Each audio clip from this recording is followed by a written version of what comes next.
안녕하세요, 디스멘털입니다. 만약 전 세계가 총칼이 아니라 타자 속도로 전쟁을 한다면 승전국은 무조건 한국입니다. 중국인이 밥이라는 한 글자를 칠 때 한국인은 이미 밥 먹었냐라고 묻고 답장까지 받으니까요. 이것은 과장이 아닙니다. 스마트폰에서 한국어 입력 속도는 중국어, 일본어와 비교할 때 최대 7배 빠르니까요. 단순히 한국인의 성격이 급해서 혹은 손가락이 빨라서가 아닙니다. 우리가 사용하고 있는 한글이라는 인터페이스 자체가 0과 1로 이루어진 디지털 세상에 최적화된 사기급 알고리즘이 있기 때문입니다. 디지털 시대, 속도는 곧 권력입니다. 내 머릿속의 아이디어를 얼마나 빨리 모니터 화면에 띄우느냐, 그 입력 대기 시간이 국가 경쟁력을 결정합니다. 이 관점에서 볼 때 한자 문화권인 중국과 일본은 태생적인 디지털 감옥에 갇혀 있습니다. 먼저 중국의 상황을 볼까요? 중국어에는 약 5만 개의 한자가 존재합니다. 일상생활에 필요한 상용 한자만 추려도 3,500자가 넘죠. 그런데 우리가 쓰는 쿼티 키보드의 자판은 고작 26개, 5만 개의 데이터를 26개의 물리 버튼에 할당해야 하는 상황인데 이것은 데이터 압축 기술로도 해결이 안 되는 물리적 모순입니다. 이것이 바로 중국이 겪고 있는 심각한 입력 병목 현상입니다. 그래서 중국은 어쩔 수 없이 병음이라는 우회로를 선택했습니다. 발음을 영어 알파벳으로 먼저 입력하는 방식입니다. 예를 들어 중국이라는 단어를 치고 싶다면 발음인 쫑구어를 영어로 칩니다. 무려 8번의 키를 눌러야 하죠. 하지만 여기서 끝이 아닙니다. 엔터를 쳐도 글자는 완성되지 않습니다. 화면에는 쫑구어라는 같은 발음을 가진 수십 개의 한자 목록이 팝업 창으로 뜹니다. 사용자는 여기서 자신이 원했던 한자가 1번인지 2번인지 눈으로 확인하고 해당 번호를 다시 눌러 선택해야 합니다. 즉 중국인의 타자는 엄밀히 말해 입력이 아닙니다. 끊임없는 검색의 과정인 것이죠. 문장을 쓰다가 흐름이 툭툭 끊기는 이 구조적 한계, 이것은 마치 고속도로를 달리다가 100m마다 요금소를 만나 정차해야 하는 것과 같습니다. 뇌의 사고 속도를 손가락이 따라가지 못하는 것이죠. 일본도 사정은 비슷합니다. 일본어 역시 로마자로 발음을 입력한 뒤 히라가나로 변환하고 다시 스페이스바를 눌러 적절한 한자로 변환해야 합니다. 그리고 마지막으로 엔터를 눌러 확정해야 비로소 글자가 입력됩니다. 이 불필요한 변환과 확정이라는 중간 단계가 1초, 2초 쌓여 국가 전체의 정보 처리 속도에 엄청난 격차를 만들어내고 있는 것입니다. 1억 명이 하루에 100번씩 메시지를 보낸다고 가정해보면 그 낭비되는 시간은 천문학적인 경제적 손실로 이어집니다. 이제 대한민국을 보겠습니다. 여러분은 카카오톡을 보낼 때 변환키를 누르나요? 팝업 창에서 글자를 고르나요? 아닙니다. 우리는 그저 생각나는 대로 자음과 모음을 두드리면 화면 속에서 글자들이 알아서 척척 조립됩니다. 답을 치고 싶으면 비읍, 비읍을 순서대로 누르기만 하면 됩니다. 별도의 엔터키도 필요 없습니다. 물 흐르듯 문장이 완성됩니다. 이것이 가능한 이유는 한글이 전 세계 문자 중 유일하게 모듈형 오토마타 구조를 가지고 있기 때문입니다. 그래서 일부에서는 세종대왕이 500년 후 세상을 미리 예견한 것 아니냐는 평가가 나오는 겁니다. 그는 단순히 문학적인 관점에서 문자를 만든 것이 아닙니다. 현대 컴퓨터 공학자들도 놀랄 만큼 정교한 디지털 코드를 설계했습니다. 영어 알파벳을 보겠습니다. 스카이를 치면 S, K, Y가 옆으로 나열되는 선형 구조입니다. 하지만 한글은 다릅니다. 초성, 중성, 종성이라는 세 가지 요소가 하나의 사각형 비트 공간 안에서 입체적으로 결합합니다. 자음 플러스 모음은 글자, 자음 플러스 모음 플러스 자음은 글자. 놀라운 점은 이 결합 방식이 현대 컴퓨터의 데이터 처리 방식인 조합형 시스템과 정확히 일치한다는 것입니다. 세종대왕은 자음 17자와 모음 11자, 총 28개의 기본 자음만 있으면 세상의 모든 소리를 조합해낼 수 있도록 설계했습니다. 이것은 유한한 자원을 이용해 무한한 결과값을 도출해내는 알고리즘 그 자체인데요. 중국이 5만 개의 글자를 전부 외우고 데이터베이스화 해야 할 때 우리는 단 24개의 코드만 입력 도구에 심어두면 됩니다. 코딩 비용이 거의 제로에 가깝다는 뜻입니다. 이 차이는 단순히 편하다의 문제가 아닙니다. 정보화 시대 초기 한국이 어떻게 그토록 빨리 IT 강국으로 도약할 수 있었는지에 대한 기술적 해답이 바로 여기에 있으니까요. 인터넷 도로망을 아무리 빨리 깔아도 그 망 위를 달리는 자동차를 만드는 속도가 느리다면 소용이 없습니다.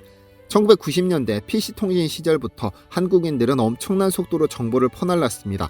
실시간 채팅, 게시판 댓글, 블로그 포스팅, 남들이 1시간 걸려 낑낑대며 작성할 보고서를 한국인은 10분 만에 뚝딱 해치우고 수고하셨습니다라며 퇴근했죠.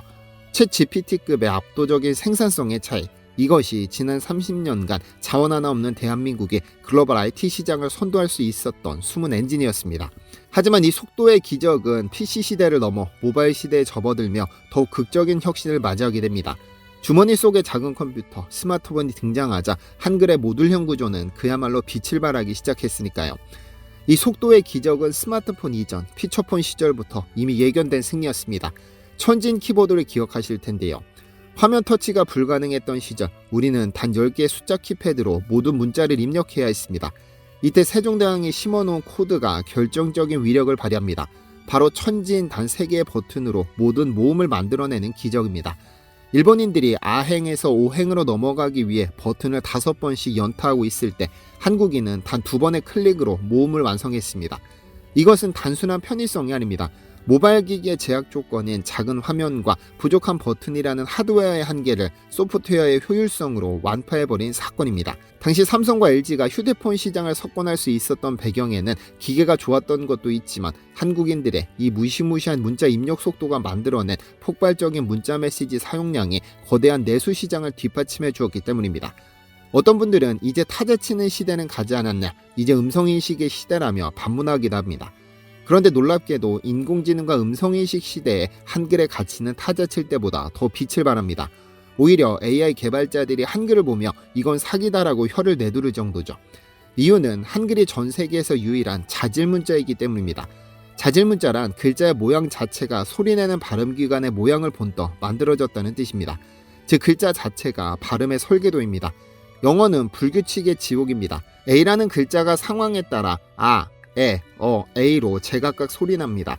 AI에게 이것을 학습시키려면 수만 가지의 예외 데이터를 입력해야 합니다. 중국어는 더 최악입니다. 같은 발음이라도 성조가 조금만 틀리면 뜻이 완전히 달라집니다.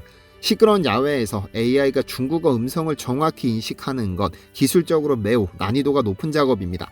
하지만 한글은 다릅니다. 아는 언제나 아로 소리납니다. 예외가 없죠. 표기된 글자와 실제 발음 사이의 일치율이 수학 공식처럼 정확합니다.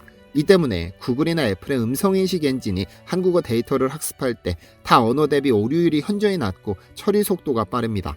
AI 입장에서 한글은 노이즈가 없는 가장 깨끗한 데이터 소스인 셈이죠. 노벨문학상 수상자인 펄벅 여사가 한글을 보고 전 세계에서 가장 훌륭하고 단순한 글자다. 24개의 기호만으로 모든 소리를 적을 수 있다니 이것은 신이 내린 선물이다라고 극찬한 것은 단순한 립서비스가 아니었습니다. 그녀는 본능적으로 이 문자가 가진 무한한 확장성과 효율성을 간파했던 겁니다. 우리는 흔히 대한민국을 IT 강국이라고 부릅니다. 그리고 그 이유를 세계 최고 수준의 광대형 인터넷망 덕분이라고 생각합니다. 물론 인프라도 중요합니다. 하지만 더 중요한 본질은 그 고속도로 위를 달리는 자동차, 즉 데이터의 생산 속도입니다. 1980년대까지 전자왕국이라 불리던 일본이 왜 인터넷 시대에 들어서며 주춤했을까요? 소니와 파나소닉의 하드웨어 기술이 부족해서가 아닙니다. 입력이라는 소프트웨어 환경에서 뒤처졌기 때문입니다. 일본의 복잡한 문자 체계는 이메일, 채팅, 웹 문서 작성이라는 새로운 환경에서 발목을 잡는 족쇄가 되었습니다. 반면 한국은 1990년대 PC통신 시절부터 한국인들은 엄청난 속도로 정보를 퍼날랐습니다. 실시간 채팅, 게시판 댓글, 블로그 포스팅, 남들이 1시간 걸려 낑낑대며 작성할 보고서를 한국인은 10분 만에 뚝딱 해치웠습니다. 이 압도적인 생산성의 차이, 이것이 지난 30년간 자원 하나 없는 대한민국이 글로벌 IT 시장을 선도할 수 있었던 숨은 엔진이었습니다. 한국이 IT 강국이 된 건 인터넷망 때문이 아니라 그 망을 채우는 타자 속도 덕분이다. 이것은 IT 업계의 정설입니다. 제레드 다이아몬드 교수는 그의 저서에서 한글을 세계에서 가장 합리적인 문자라고 단언했습니다. 합리적이라는 말은 공학적으로 군더더기가 없다는 뜻입니다. 배우기 쉽다는 건 그만큼 디지털 기기에 입력하는 코딩 비용이 0에 가깝다는 뜻이기도 합니다. 우리는 매일 스마트폰을 켜고 친구에게 메시지를 보내고 검색창에 질문을 던집니다. 너무나 자연스럽고 쉬워서 우리는 이 행위가 얼마나 대단한 특권인지 잊고 살 때가 많습니다.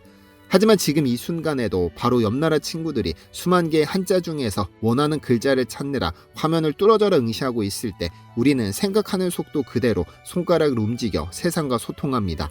이것은 단순한 편리함의 문제가 아닙니다. 21세기 정보 전쟁터에서 남들보다 7배 빠른 속도로 달릴 수 있는 치트키를 쓰고 있는 셈입니다.